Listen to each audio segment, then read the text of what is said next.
Hello বন্ধুরা, আজকে নিয়ে এসেছি নতুন ভিডিও। এই ভিডিওতে তোমাদের বলতে যাচ্ছি রীতি কেন পল্লীগ্রামে আসছে না, নাকি ওনাকে বাদ দেওয়া হয়েছে। এই রীতিকে নিয়ে আজকে আলোচনা করব, সব তথ্য ফাঁস করব। তো এই ভিডিওটি শুরু করার আগে বলে দিই, একটি লাইক করে চ্যানেলটি সাবস্ক্রাইব করে দাও।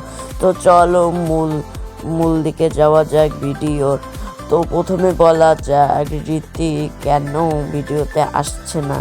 তোমরা কিছুদিন যাবৎ দেখতে পাচ্ছ রীতিকে ভিডিওতে 1-2 মাস হয়েছে দেখা যাচ্ছে না।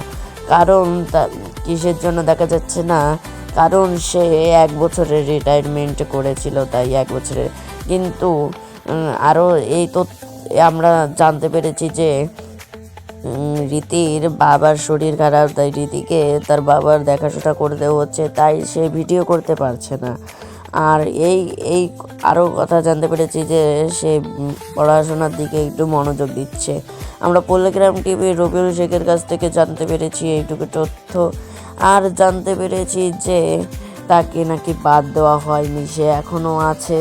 কিন্তু সে বলেছে যে আসবে, আবার ভিডিও করবে, কিন্তু অত ভালো করে বলতে পারেননি রবিউল শেখ।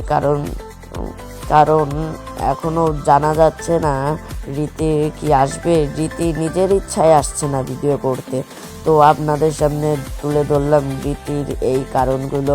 তো ভিডিওটি ভালো লাগলে এটি লাইক করে সাবস্ক্রাইব করে দিয়েন। তো দেখা হচ্ছে পরবর্তী ভিডিওতে। তো বাই।